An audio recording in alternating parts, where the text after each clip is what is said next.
Hey guys, how's it going? I'm going to talk about the first five Unit 11 vocab words today just to get us introduced to that. Choosing the right word is posted. I want you to make sure you do that before midnight tonight.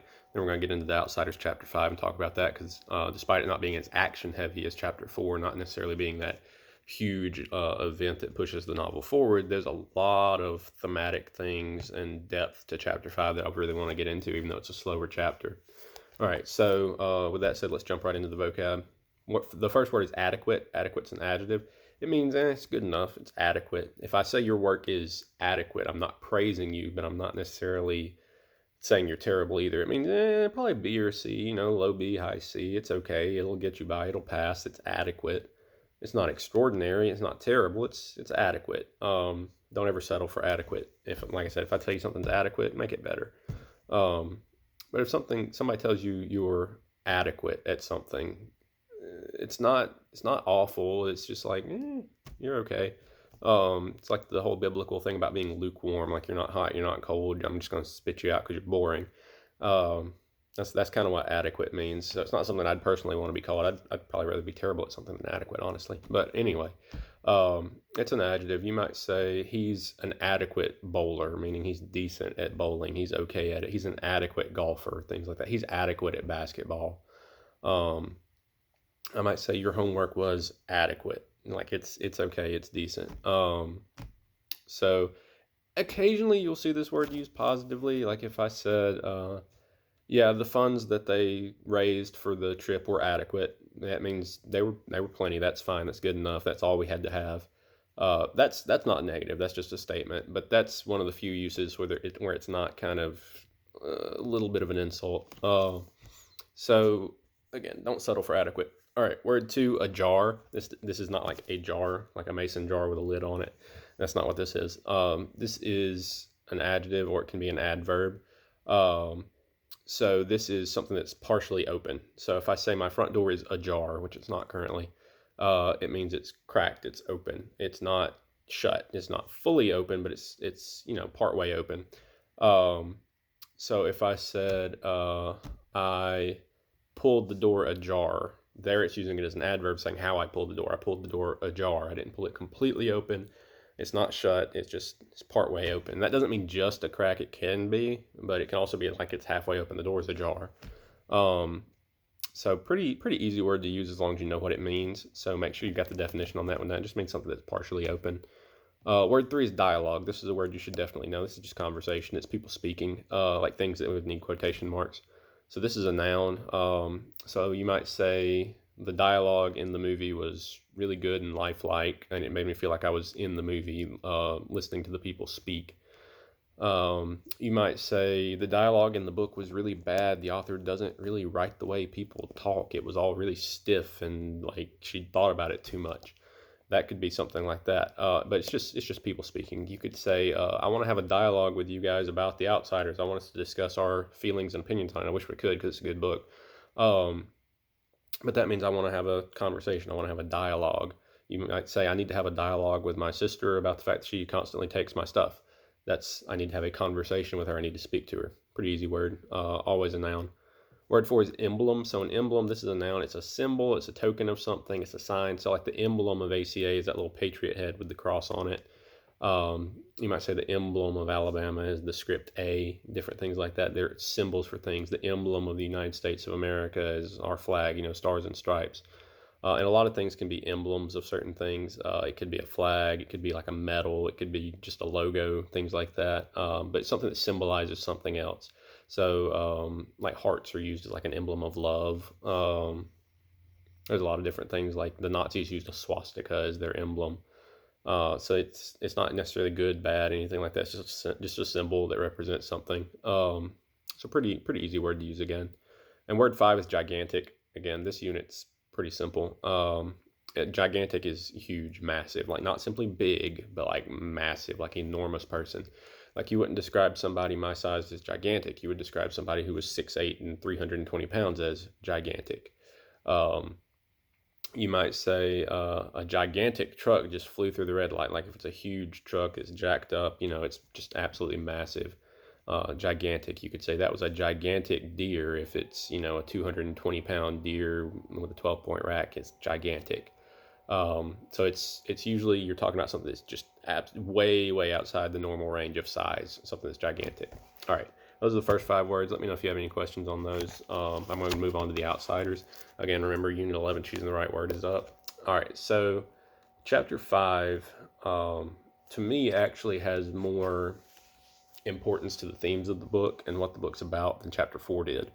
Chapter 4 is really action heavy. It's what kind of precipitates everything going like this really fast. But Chapter 5, we get a lot more revealed to us about Ponyboy, the way he feels about things, the way people feel about him, and maybe some of his blind spots. So also a little bit of some of the stuff I talked about with intertextuality earlier on.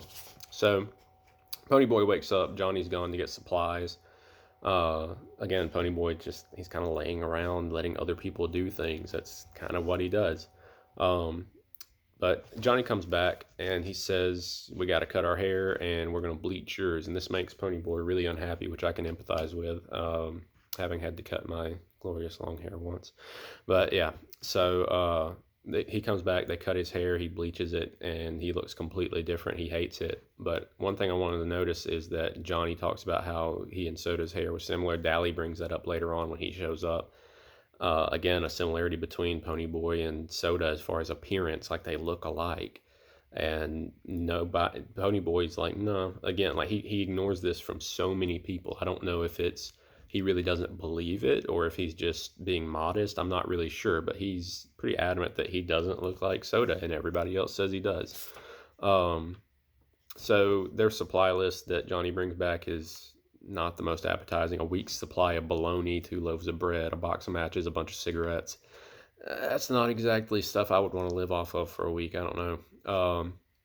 But he also brings back a paperback copy of Gone with the Wind. So some of you may have seen the movie Gone with the Wind. I don't know if any of you have ever read the book. Probably not. It's about 1,000 pages, I think, in most editions. My wife's grandmother just absolutely loves it. I think she said she read it in one day. I've never read it personally. I haven't even seen the movie. But both are very famous. It was really popular when it came out. One of the best-selling books of all time. One of the highest ticket sales for a movie ever. So it's very, very popular. It's based around the Civil War, and it's something I probably should have read. I will at some point. But you guys could go check it out if you wanted to. But Johnny buys a copy of it, and Ponyboy's like, how'd you know I always wanted one? Johnny says, well, I remembered you talking about it. So Johnny's a good friend. He listens to Ponyboy. He remembers things he tells him. That's a sign of a good friend to me. And then he goes and he acts on it. He gets him a copy of this book. And so it's something they can use to entertain themselves. They sit around and they read it. And this is that intertextuality. Again, she mentions a book that's outside of this book. That's a ding, ding, ding, something important's going on here moment. And then they read it and they talk about it, and he says Johnny gets a lot of depth from it. He's really into it. He's outside at one point reading it on his own on the porch steps of the church. And this is something where Ponyboy's like, he's supposed to be kind of dumb. Like, he's not stupid, Ponyboy says, but in school he did terribly. People kind of thought he was a little slow. Clearly he's not. He just isn't made for school. I've known people like that. They were smart. They just weren't good students. I teach some kids who are like that, smart kids, not great students. But Johnny's sitting outside. He's reading it. He talks about it. And he gets a lot out of it. And it says he's really taken with like these Southern gentlemen, like that antebellum South period ideal of, the I say, the foghorn leghorn voiced, really rich plantation owner Southern type. And of course, we're ignoring the whole slavery aspect of that. But they have this kind of mystique that Johnny's absorbed with. They're so gentlemanly, so brave when they go to fight in the Civil War and all this. And he says Dally's like that. This is the second time somebody's said something about Dally where Johnny's like, what? So, where Pony's like, what? Why? And he realizes now, like, Johnny's got this hero worship thing, as he calls it, which is pretty accurate for Dally Winston, where he sees him and he kind of idolizes him as like this really tough, brave guy. He says, yeah, Soda's got more like the manners and the charm, I guess. But he's like, Dally's tough, Dally's brave, Dally's noble. Like, he says he took the punishment for something 2-Bit did and didn't say a word, didn't complain about it. didn't offer to rat anyone out. The police interrogated him about Ponyboy and Johnny after Johnny killed Bob, and he tells them, man, they might have gone to Texas. Doesn't rat him out. He doesn't cave. He's got some admirable qualities. Um, this is another of Ponyboy's blind spots. He talks about how out of all of us, out of all of his group, the greasers, he said, I like Dally by far the least. And he clearly doesn't like Dally very much at all. But everybody else seems to. Like, nobody else necessarily seems to have a problem with him. And Johnny especially, who Ponyboy is so close with. Johnny adores the guy. He idolizes him. He looks up to him. Cherry Valance said, I could fall in love with Dally Winston.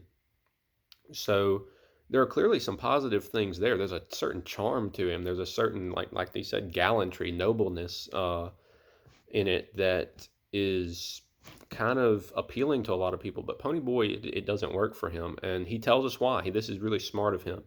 He says, let me find exactly where he says it because it's pretty well put. I want to say the way he said it. Okay, it says, it's at the middle of page 76 in my edition with the guy's chest. That was the first time I realized the extent of Johnny's hero worship for Dally Winston. Of all of us, Dally was the one I liked the least. He didn't have Soda's understanding or dash, which means like humor, charm, or Two Bits humor, or even Derry's Superman qualities, because, he sees Derry as this big, strong guy, which by all accounts he is. Dally's none of those things. He's not super funny. He's not really that charming. Ponyboy says he's not strong and bold and admirable like Derry. He says, but I realized that these three appealed to me because they were like the heroes in the novels I read. So he's idolizing Soda in a way. Obviously, Soda's not quite as good as Ponyboy makes him out to be, even though he is a good guy. Dally's not quite as bad because, of course, the narrator's prejudiced. He's going to favor his own brother over this other guy, which is why I said he's not perfectly reliable. Don't take what Ponyboy says about someone as the gospel truth. Like, it's not, Dally's not bad just because Ponyboy says he's bad. Soda's not perfect just because Ponyboy says he's perfect. He's pretty accurate, I think. I agree with most of his interpretations of people's character, but he's not perfect. But he says, Dally doesn't have these things to me. He says, but I realized that these three appealed to me because they were like the heroes in the novels I read. So this idealized, not real version he's seeing of these people. Dally was real. I liked my books and clouds and sunsets. Dally was so real, he scared me. This is that cerebral thing. Ponyboy's in his head. He's kind of a distant, dreamy type of kid, really smart and intellectual, but he's not in the present moment that often. He dozes off, he takes naps, he reads books, he just kind of lets things happen to him. He's not a very action-oriented person. Dally Winston is the opposite of this. Okay, he's very much go do this, action-oriented, very practical-minded. He's been on the streets of New York. He's seen people killed. He doesn't hesitate when Johnny and Pony come to him. He immediately goes into action. He gives them a gun, a jacket, and money. Tells them where to go.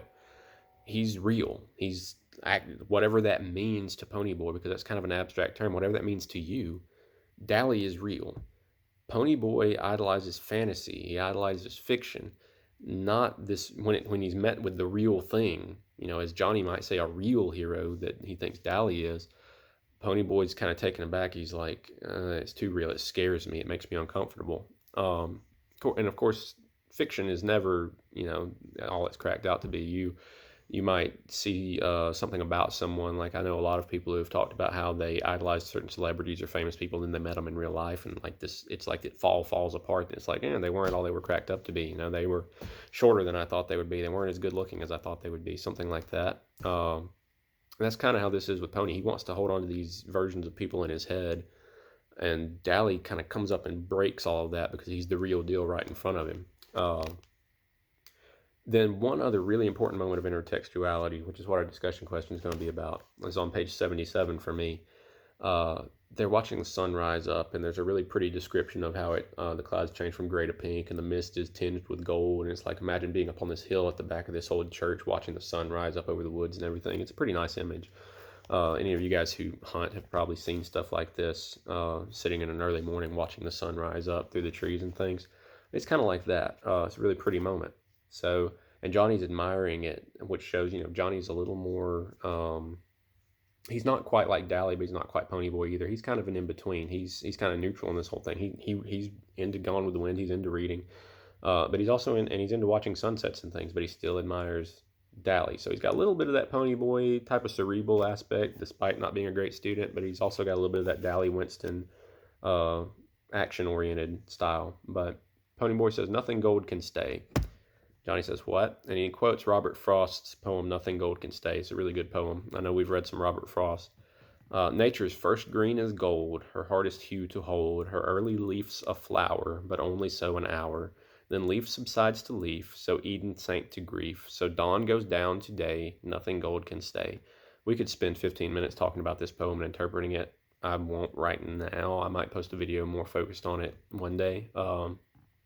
But Pony Boy quotes this, and my discussion question for you is, what is the importance of this poem with the novel so far? What does this poem say about the novel? I'm going to ask for probably 4 or 5 sentences on this, so a good paragraph. Based on what we've read so far, based on the first 5 chapters, what has this poem by Robert Frost got to do with it? Why does S.E. Hinton quote it in its entirety right there? Not just a line of it, not just that one, "Nothing gold can stay." I was remembering a poem I read once, not just a small reference of intertextuality. She quotes the whole thing. So what's she getting at? And I'm running over on time already, so I'll move really quickly through this. So Dally shows up. He takes them to get food. He tells them that, and he gives Pony Boy a letter from Soda, which is pretty nice of Soda to send, and it gives us a little bit of insight into how Soda communicates. But they talk for a bit, and Dally says, we're in an all-out war with the Socias right now after Johnny killed that boy. You can't walk alone. I'm carrying a heater, which is a gun. He says, "I'm carrying it unloaded, though. It's just a bluff. I don't want to get charged with murder myself." And he says, we're out to have an all-out brawl with the Socias and end this thing. They win. It keeps going on like it has been. If we win, they have to stay off our turf forever. So they come to this agreement. They're going to fight it out. And Dally says, "We've got a spy." And they're like, "Who?" And he says, "Oh, it's that, that redhead Soch, Cherry, whatever." So he doesn't even care enough to know her whole name, or at least he pretends not to. So this is something that'll be important as we move on, and it probably raises some questions about Cherry again. Like, why would her boyfriend Bob just got killed by a greaser? Why would she spy for the greasers against the Socias? And we'll have to read chapter 6 to find that out, which I do want you to do today. Sorry this video is a little bit longer, but answer the discussion question, do Choosing the Right Word, read chapter 6, and see you guys tomorrow.